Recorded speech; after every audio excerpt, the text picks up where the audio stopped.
90 రోజుల కోర్సు పూర్తి చేస్తే చాలు 100% ప్లేస్మెంట్ సపోర్ట్ తో సాఫ్ట్వేర్ జాబ్ మీ సొంతం. వెంటనే కోడ్ జ్ఞాన్ డెస్టినేషన్ ని సంప్రదించండి.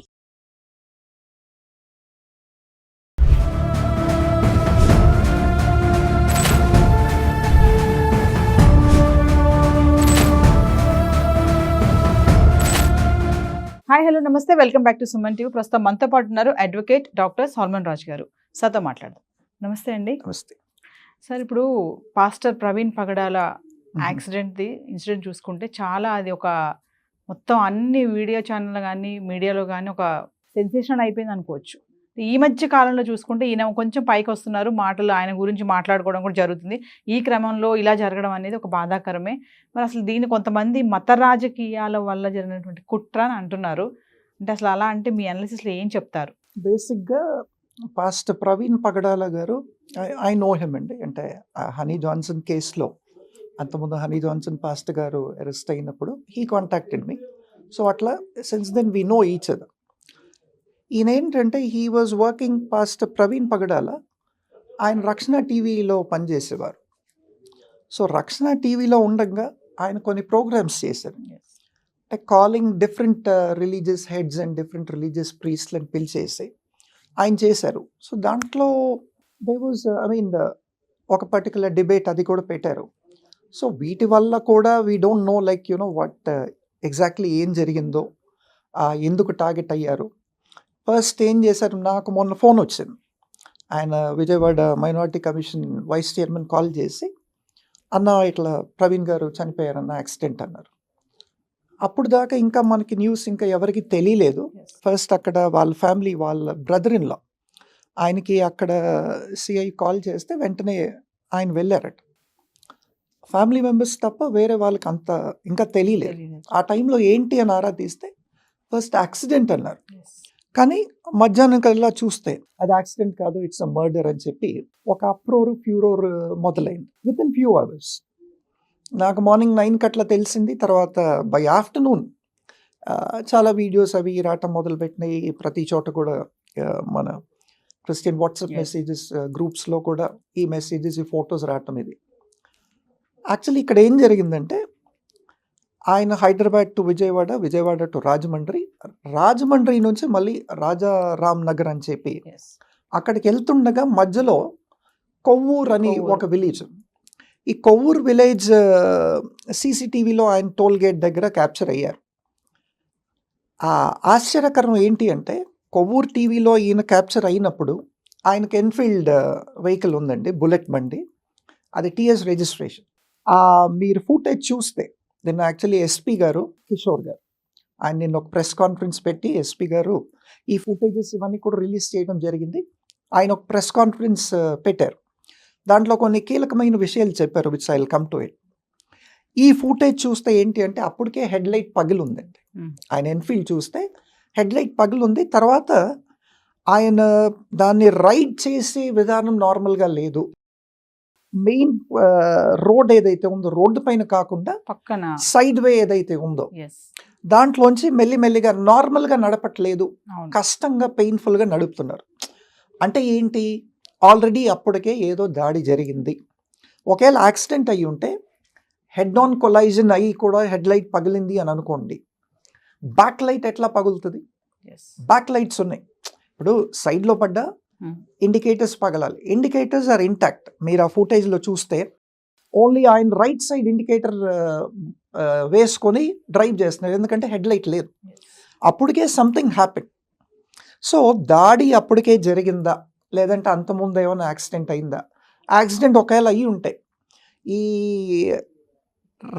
రాజమండ్రి నుంచి కొవ్వూరు దాకా సీసీటీవీ ఫుటేజెస్ ఏంటి, ఎక్కడ ఏమైనా జరిగిందా, ఏదైనా వెహికల్ వచ్చి గుద్దేసిందా అన్నది చాలా కీలకమైందండి. దాని మీద పోలీస్ షుడ్ వర్క్ అండి.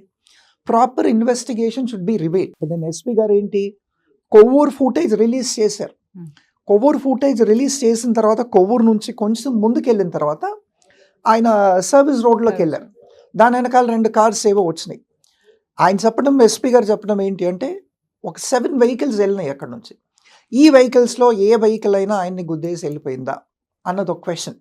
సో ఎగ్జాక్ట్ లొకేషన్ అది కాకుండా కొన్ని చెక్క ముక్కలు దొరికినండి. ఇవి మామూలుగా ఏదో చెట్టు కొమ్మలో ఏవో కాదు, సాలిడ్ వుడెన్ ప్లాంక్స్ లాంటివి. దానిపైన అన్ని బ్లడ్ స్టెయిన్స్ అన్నీ కూడా ఉన్నాయి. If it was an accident, ఈ బ్లడ్ స్టెయిన్స్ అన్నవి ఈ చెక్కల్లో ఎట్లా వస్తాయి?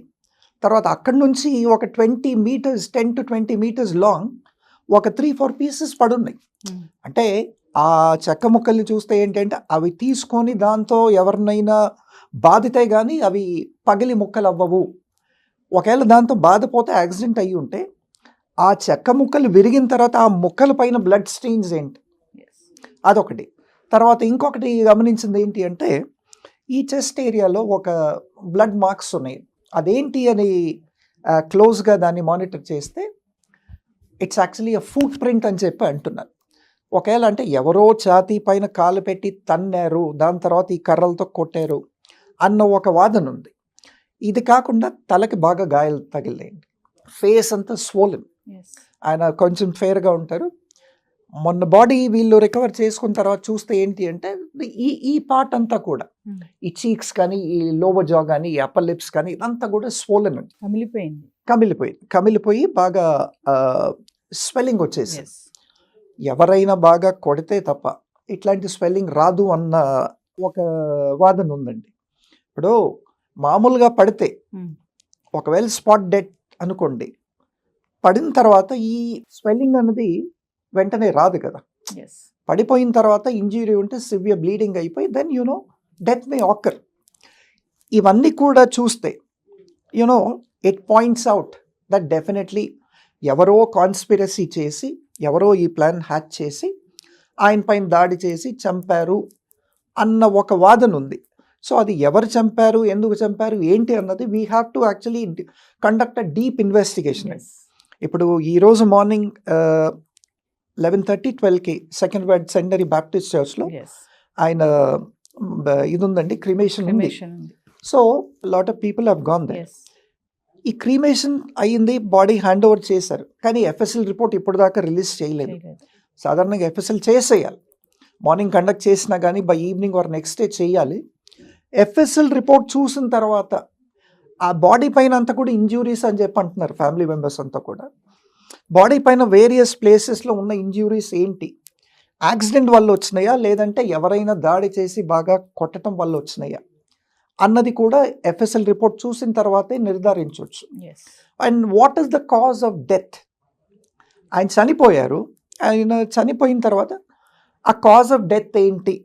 ఒకవేళ ప్యూర్లీ యాక్సిడెంట్ వల్ల చనిపోయారు అంటే దే షుడ్ బి డెఫినెట్లీ చాలా బలంగా ఉండే ఒక హెడ్ ఇంజురీ ఉండుంటే కానీ by accident death may not ochre.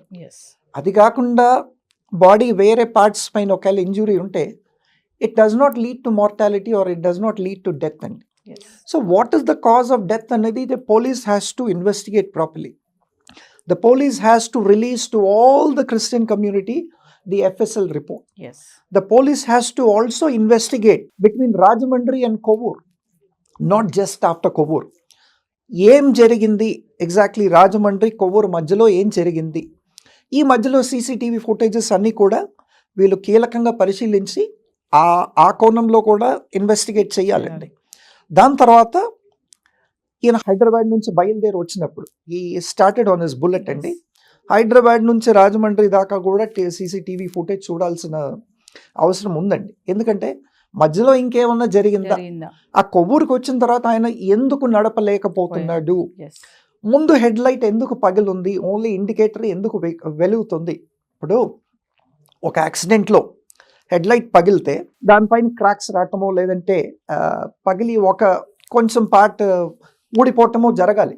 The whole of the head light లేదండి, కంప్లీట్ ముందు హెడ్ లైట్ గ్లాస్ ఏదైతే ఉంటుందో పూర్తిగా పగిలిపోయి ఆ హోల్డర్ బల్బ్స్ అవన్నీ కూడా పగిలినాయి, అవి ఇట్లా వ్రేలాడుతున్నాయి. అది కాకుండా 2 ఇండికేటర్స్ మధ్యలో వెనకాల బ్యాక్ లైట్ ఉంటుంది, దాన్ని టెయిల్ లైట్ అంటారు. ఆ టెయిల్ లైట్ పైన ఉన్న గ్రిల్ కూడా డ్యామేజ్ అయ్యింది. అంటే దాన్ని ఎవరైనా కొడితే కానీ ఆ గ్రిల్ అన్నది ఆ యూ షేప్లోకి రాదు. హెడ్ ఆన్ కొలైజన్ అయినా కానీ బుల్లెట్కి వెనకాల ఇవన్నీ అంటే ఈ సైన్స్ అన్నీ ఎందుకు ఉంటాయి అన్న ఒక వాదన. So the police has to investigate properly. I request the SP Kishore garu and his complete team to conduct a thorough and a proper and a in-depth investigation as to what is the cause of death. Yes. అది కాకుండా the FSL report should not be conducted just normally అండి. Experts should be called and experts should be actually given the reports to evaluate the exact cause of death. ఎందుకంటే ప్రవీణ్ గారు he is actually one of the most popular pastors in Christian community. His death is a great loss to the Christian community అండి. So he has brought many souls to the Lord. So we have lost such a precious soul kabatti. All these investigations are a must. The police has to definitely conduct an in-depth investigation. Yes. FSL experts has to be brought. If needed, let they be brought from another country. If we don't have such experts, Tarvata, all these things have to be conducted. Tarvata, motor vehicle inspector ni పిలిపించి ఆ vehicle ఏదైతే ఉందో ఆ vehicle inspection report కూడా తీసుకోవాలండి. Yes. ఆ inspection report తీసుకుంటే కానీ ఏదన్నా మాల్ ఫంక్షన్స్ ఉన్నాయా, రియల్లీ అంటే దానికి జరిగిన డ్యామేజ్ యాక్సిడెంట్ వల్ల జరిగిందా, లేదంటే దేంతో అయినా బలంగా కొట్టడం వల్ల జరిగిందా, హెడ్ లైట్ ఎందుకు పగిలింది, టెయిల్ ల్యాంప్ ఎందుకు ఎట్లా అయింది, ఇవన్నీ కూడా the motor vehicle inspector has to also give a report. Yes. ఇవన్నీ చేస్తే కానీ మనకి నిజంగా కాజ్ ఆఫ్ డెత్ అనేది ఏంటి తెలియదు. కానీ మీరు అన్నట్టు మత రాజకీయాలు కూడా అయి ఉండొచ్చు. ఎందుకంటే ఇందాక మనం అనుకున్నట్టు Yes. ఆయన డిఫరెంట్ రిలీజియస్ హెడ్స్ని పిలిచి డిబేట్స్ పెట్టారు. క్రిస్టియానిటీ గురించి, తర్వాత హిందూయిజం గురించి, ఇస్లాం గురించి, వీటి గురించి పెట్టారు. కాబట్టి somebody might have targeted. We don't know if somebody has targeted or whatever it is. All this has to be investigated and it is the prime duty of the police to investigate deeply into this matter. Thank you, sir. Thank you.